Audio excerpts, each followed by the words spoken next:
जब कोई आदर्शों से भरा जीवन जीता है तो प्रेरणा का पुंज बन जाता है। स्वामी विवेकानंद ने भी जीवन को कुछ इसी तरह जिया। खास तौर पर युवाओं के लिए उनकी बातें और सीख अनमोल हैं। आइए आज उनके जीवन से जुड़ी कुछ कहानियाँ सुनते हैं जो हमारे जीवन में शिक्षाप्रद हो सकती हैं, हमारे जीवन को एक नई दिशा दे सकती हैं। यह बात उस समय की है जब स्वामी विवेकानंद अमेरिका के दौरे पर गए थे। वह अमेरिका का भ्रमण करके पूरा आनंद उठा रहे थे। एक दिन वह ऐसे ही घूमने को निकले हुए थे। घूमते घूमते वह एक पुल के पास पहुँचे और वहाँ पर लगी बेंच पर बैठ गए। वह अपने आसपास का नज़ारा देखने लगे। वह जिस पुल पर बैठे थे वहाँ पर लोगों का आना जाना लगा ही रहता था। नीचे एक विशाल नदी बह रही थी। अचानक स्वामी विवेकानंद की नज़रें 3 मित्रों पर पड़ीं। वह युवा काफ़ी ऊर्जावान दिख रहे थे। वह तीनों एक ही काम में उलझे हुए थे। स्वामी जी ने देखा कि वह तीनों नदी में बह रहे अंडों से खेलने में व्यस्त थे। स्वामी जी को समझ नहीं आया कि आखिर वह किस तरह का खेल खेल रहे थे। स्वामी जी उनके नज़दीक गए तो उन्होंने पाया कि वह तीनों अपनी बंदूक से अंडों पर निशाना लगाने की पूरी कोशिश कर रहे थे। जब भी वह तीनों बंदूक से निशाना लगाने की कोशिश करते तो उनको सफलता नहीं मिलती। उन दोस्तों को इसी बात पर बहुत ज़्यादा गुस्सा हो रहा था अपनी असफलताओं को देख। इसलिए उन्होंने निशाना लगाना छोड़ दिया। वह निराश होकर लौटने लगे वापस। लेकिन स्वामी जी ने उन्हें रोका। उन्होंने उन तीनों दोस्तों से कहा कि वह भी बंदूक से निशाना लगाना चाहते हैं। उन दोस्तों ने स्वामी जी को बंदूक हाथ में थमा दी। अब स्वामी विवेकानंद ने अंडों का निशाना साधा। उनका निशाना एकदम सटीक बैठ गया। स्वामी विवेकानंद का सटीक निशाना देखकर उन तीनों दोस्तों को बहुत आश्चर्य हुआ। उन्होंने स्वामी जी से पूछा कि यही निशाना जब वह लगाने की कोशिश कर रहे थे तो उनसे निशाना बार बार चूक रहा था, और यही निशाना अब आपने लगाया तो आपसे भी लग गया। इसका कारण क्या है स्वामी जी? स्वामी विवेकानंद ने कहा कि जीवन में सदैव एक चीज़ याद रखो कि आप जो कुछ भी काम करो उसे पूरा मन लगाकर करो। जब हम जीवन में ऐसा करना सीख जाते हैं तो हमारा जीवन महान बन जाता है। ऐसे में हम मुश्किल से मुश्किल परिस्थितियों से भी बाहर निकल जाते हैं। फिर स्वामी विवेकानंद जी ने उन अमेरिकी बच्चों को बताया कि भारत देश में सभी को बचपन से ही सिखाया जाता है कि कैसे हम अपने लक्ष्यों को प्राप्त कर सकते हैं। ऐसा कहते ही उन तीनों दोस्तों ने स्वामी विवेकानंद को प्रणाम किया और उनसे शिक्षा लेकर आगे बढ़ गए।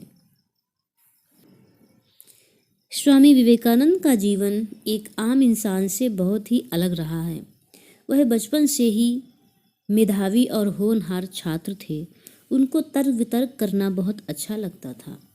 वह अपनी कक्षा में हमेशा अव्वल रहते थे। उनका दिमाग बहुत तेज दौड़ता था। होनहार होने के साथ साथ वह ईमानदार और न्यायप्रिय भी थे। उनकी इसी ईमानदारी से जुड़ी एक सच्ची कहानी है जिसे आप लोग सुने। यह बात उन दिनों की है जब स्वामी जी स्कूल में एक विद्यार्थी थे। वह कक्षा में शैतानी भी किया करते थे पर पढ़ाई पर अधिक जोर दिया करते थे। कक्षा में सभी विद्यार्थी उनसे बहुत ज़्यादा प्रभावित थे। वह सब उनकी बातों को ध्यानपूर्वक सुना करते थे। एक दिन क्लास में अध्यापक नहीं आए तो वह आध्यात्मिकता के विषय में बच्चों से चर्चा करने लगे। स्वामी विवेकानंद और उनके सहपाठी बातचीत में इतने मग्न हो गए कि उन्हें पता ही नहीं चला कि वह खाली पीरियड कब खत्म हो गया और दूसरा क्लास शुरू हो चुका था।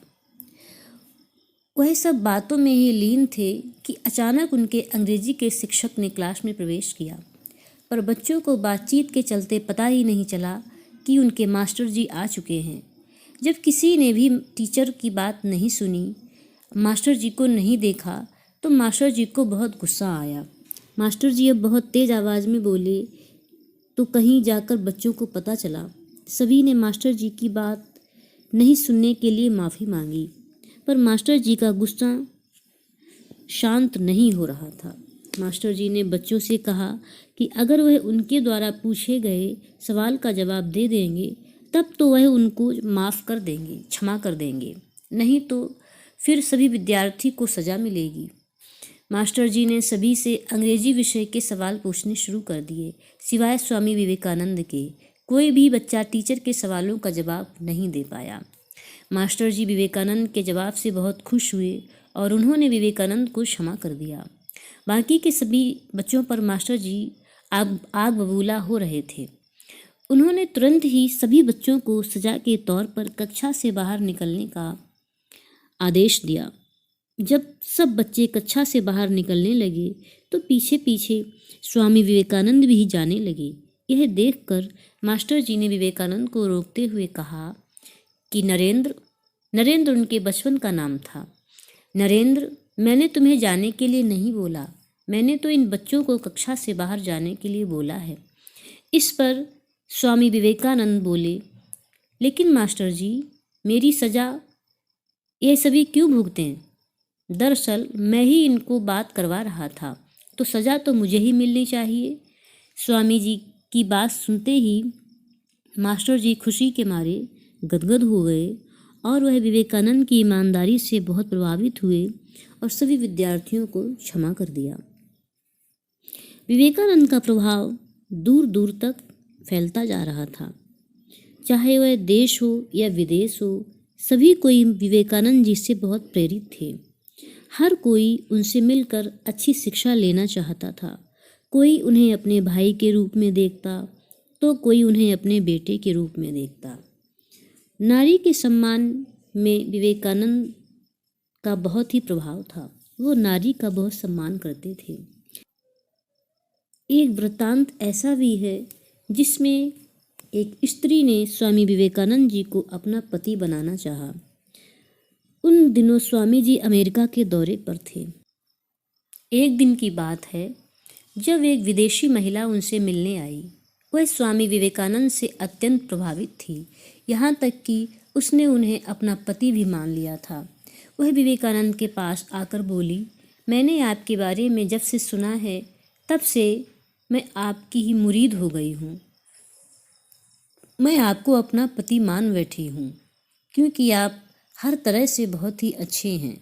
मैं चाहती हूँ कि आप हमेशा के लिए मेरे हो जाएं और अब जब आपको साक्षात देख लिया है तो यह इच्छा और प्रबल हो गई है क्योंकि स्वामी विवेकानंद जी बहुत अति सुंदर थे। मैं ये भी चाहती हूँ कि हमारे विवाह से एक पुत्र की प्राप्ति हो और वह पुत्र आपकी तरह ही पूरी दुनिया में ज्ञान की रोशनी फैलाए। स्वामी विवेकानंद को यह बात सुनकर बहुत आश्चर्य हुआ। उन्होंने सोचा कि जब उस महिला को पता था कि वह ब्रह्मचारी हैं तो फिर उन्होंने विवेकानंद जी से ऐसा सवाल क्यों किया। लेकिन थोड़े ही पल बाद स्वामी जी ने इस बात को अपने दिमाग से निकाल दिया। इसके बाद स्वामी विवेकानंद ने बड़ी ही विनम्रता से हाथ जोड़कर कहा, माना कि आप मुझसे अत्यंत प्रभावित हैं, लेकिन मैं आपको एक बात कहना चाहता हूँ। यह तो बात आपको भी पता है कि मैं एक ब्रह्मचारी हूँ। ब्रह्मचारी कभी भी शादी नहीं करते, लेकिन मैं आपको यहाँ से निराश होकर लौटने को नहीं कहूँगा। मैं आपकी इच्छा पूरी करना चाहता हूँ, बस शर्त एक है कि आप मुझे अपना बेटा बना लीजिए। इस बात से आपका मान भी रह जाएगा और मेरा ब्रह्मचर्य भी नहीं टूटेगा, क्योंकि पता नहीं मेरा होने वाला बेटा मेरे जैसा बनेगा, आपकी सेवा करेगा, आप जैसा चाहती वैसा बनेगा या नहीं। लेकिन हाँ, अगर आप मुझे अपना बेटा बना लें तो आप जैसा चाहती हैं वैसा ही होगा। मैं सबको प्रभावित करूँगा, अपने ज्ञान से सबके दुख को दूर करूँगा। यह बात सुनते ही वह महिला विवेकानंद के पैरों में गिर गई और अपनी गलती के लिए क्षमा मांगी। इसके बाद उनके बताए हुए रास्ते पर चलकर उसने अपने जीवन को कृतार्थ किया।